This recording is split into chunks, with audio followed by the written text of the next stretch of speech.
What's going on, Reef Builders? I'm Jake Adams. It is the middle of summertime. We got 4th of July around the corner.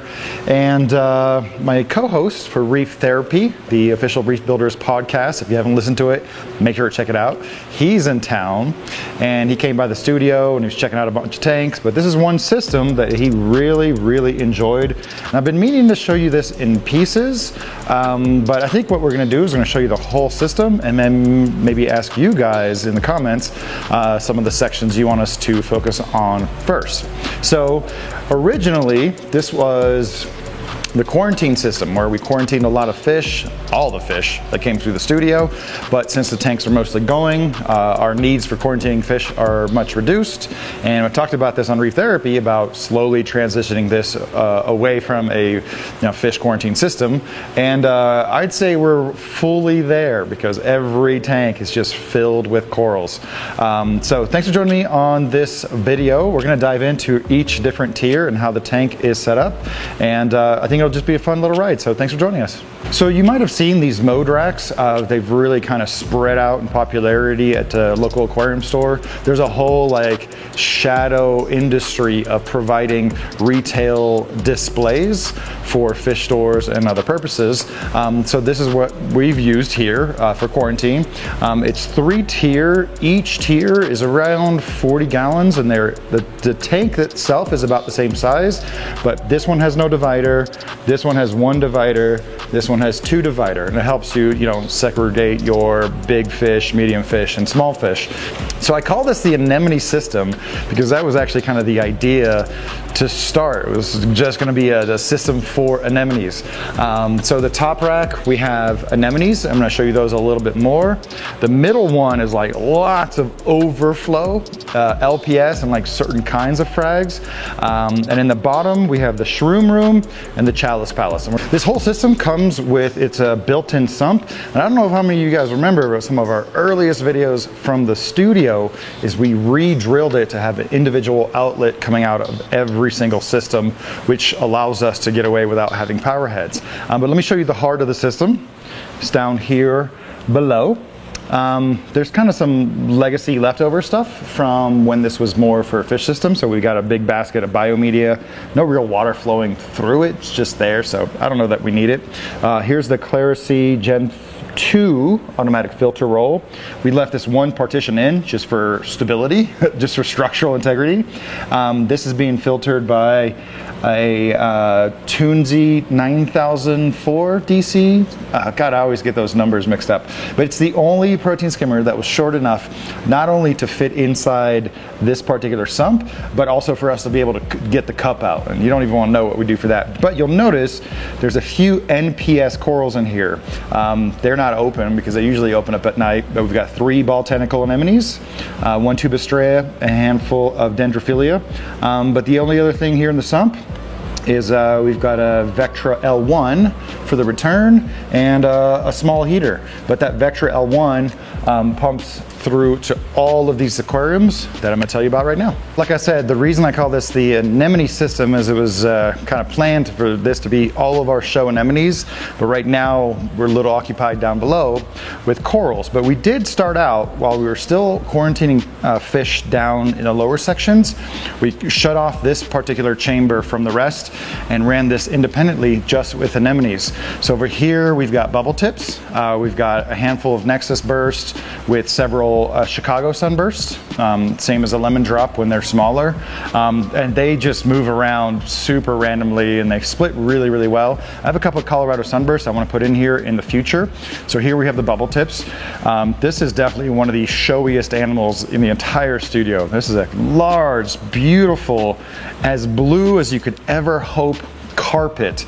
I'm terrible with my carpet names, but I do believe it's a Haddonii carpet anemone, just so freaking blue. And this is probably about 16 inches, so he's diagonal about 18 inches across, no sand, no nothing, just a beautiful specimen.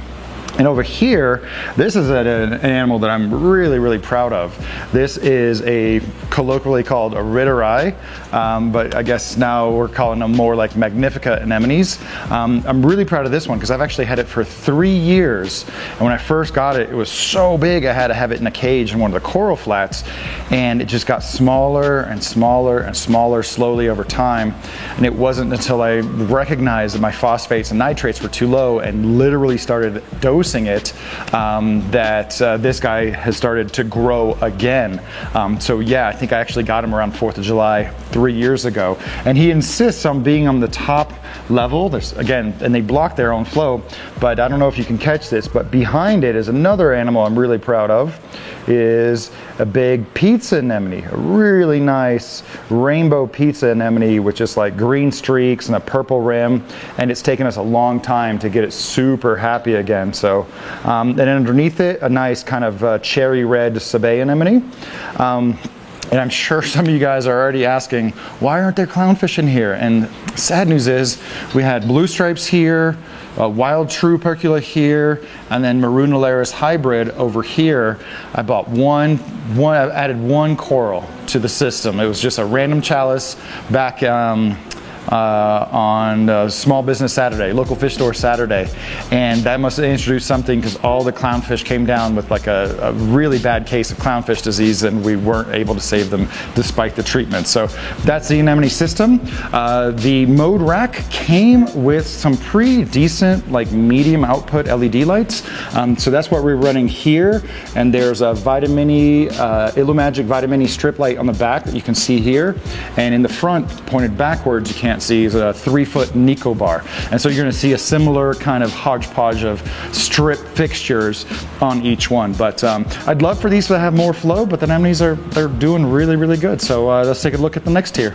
This middle tier here, man, is really a really fun kind of main event. I think I mentioned on a previous video, unboxing some corals from My Catching Corals, I got a handful of different Australomusas, and I glued them to just kind of a magnetic frag base, or some of them are glued to like disused pump magnets, and that way they could all be on the back where they're getting less light falling on them, but they're also at a steep angle so that light is just really not directly hitting them. And this is one of the first time I've had like true success with Australomusas, which are now Lobophilia, but they're unique corals, and I'm still going to call them Australomusa. There's a really interesting, what do you call it, Moslea that I got at Reef Stock with that huge central polyp right there. It thinks it's a chalice coral or something. God, I talked to the collector who had originally gotten that piece, and I think he said it came from really close to shore, so maybe a really turbid environment, but he's starting to sprout out some new corallarites around the edge. But otherwise, you know, we've got a few Wilsonii, a few branching bubble corals. These look really meaty, but they're a Lobophilia robusta, and they just look so close to an actual Acanthophilia. This is an Acanthophilia I got here at Reef Stock Denver. I really liked it because it had a little bit more of an olive green and more orange stripes than red stripes. But who are we kidding? I got that one because it was the one I could afford. It was still expensive. You've seen the price of the Acanthophilas, Deshies as the Australians call them. So yeah, some fun Micromusa lords mixed in. There's actually a few colonies of Micromusa, like the classic small polyp Micromusa mixed in with them. We've got some Tongamusas. This is a Bowerbanki. This is a solid orange tongue coral. Glitterface Gani, a few LPS there in the back in the form of Cinerina, Mini Scoli, and another Cinerina. And then, yeah, just a few other corals here. Gani, Candy, Zoanthid. Marulina is one that's still high on my list, and this is probably one of the rarest corals at the studio. It looks like a Leptostrea, except it's a little shaggier, but almost has like 2 mouths per corallite. And it's just, it looks like a Leptostrea, but trust me, it's Costneria. And I'm letting it get fat, you know, get thicker and fleshier and darker, because when it arrived, it was actually pink with green accents. Really, really cool coral. What else do we have in here? Just a nice assortment of fish. This is one of the nicest Scopus tangs I've ever had. Just a real nice looker with great white spots, nice little orange eye. And I think we've got a random Royal Grandma, Banggai cardinalfish, and you know, some of our legacy mollies. And then just one small little power head to add to the flow of this aquarium. This tank is lit with 2 of the stock LED lights that came with this, and a Nico bar in the front pointed backwards. So down below we have like a real high density of corals in here. This is the only tank in this system that stays blue all the time, because that's just what I found that these corals just really prefer under my care. So this tank is being lit with an Aquamax LED light. I think it's like a 40-inch version, and only running the blues, and it's supported by a Reef Bright LED, once again towards the front, sort of pointed backwards. This tank it's funny because we have mushroom anemones and mushroom corals, right? So we've got Discosomas, Recordias, and Rhodactis. A lot of purple Rhodactis, which would look a lot prettier and purpler if we had them under more daylight spectrum. You can see this, the real dart shapes back there. We got a kind of a green Rhodactis, kind of another Rhodactis strain, and a couple of Leptoceras. So there's my old Rhenus Pinkel and classic jack-o'-lantern right there. And then for the mushroom corals, got a pink Cycloceras, a few Lithophyllons, so those are like multi-mouth disc corals, and then a variety of Diaceras here. So there's definitely 2 species. This one is super fleshy, red tentacle, orange tentacle, kind of green base, and then the super thin Diaceras right there that's actually glued down. It's got a little black streak, and that's just what I find these corals really prefer, in addition to the nitrate and the phosphate dosing. Even if you grow algae, it's just not enough. So let's take a look at the Chalice Palace.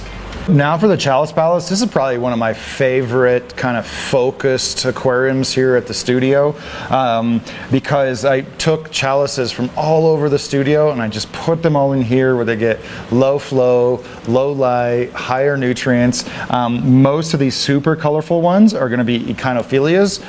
We've got a really pretty one here that's kind of like a jade green with pink accents, yellowish green mouths with a bright green ring for the growth ring. This is what I call the bleeding apple chalice coral.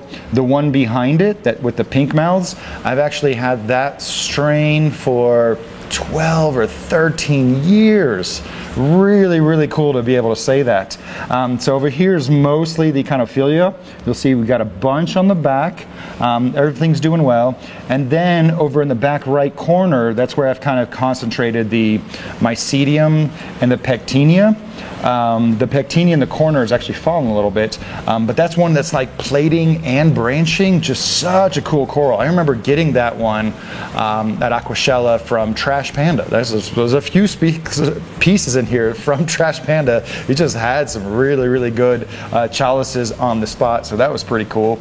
But yeah, we've got them all the way up the back, and the Pectinia I'm kind of proud of because they've really started growing in a way that I didn't think Pectinias could do other than the Space Invader.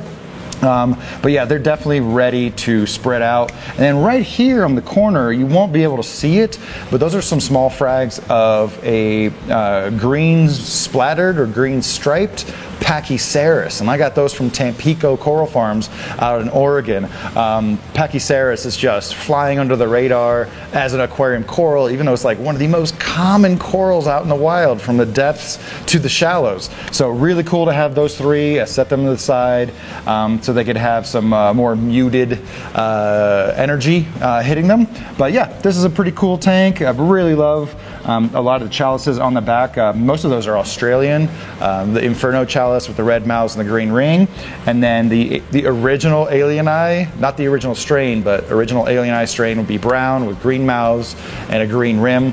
And then one that I call the reverse Alieni, that's all green mouths with a black ring around each coralite. So lots of fun corals to play with in here.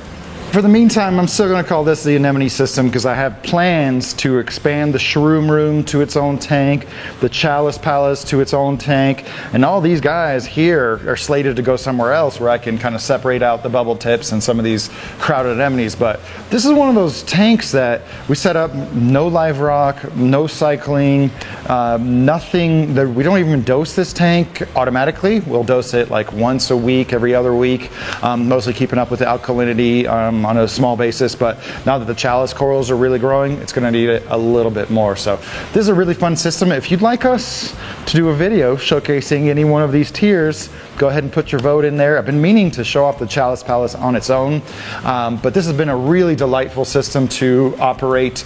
We're really careful about what we add in here. So far, this is one of our only Aiptasia free systems. Now that I say that, right, we're gonna find one as soon as we're done shooting. But thanks for joining me on this video. This is kind of an unconventional system, you know, a little bit hybrid between kind of hobbyist and commercial. But I hope, you know, it just showed you some really cool animals and you got something out of it. If you have any questions about the system or how we keep some of these corals, you know, specifically shrooms, chalices, anemones, go ahead and put those questions down in the comments below, and we'll catch you guys in another video very soon. Later, guys.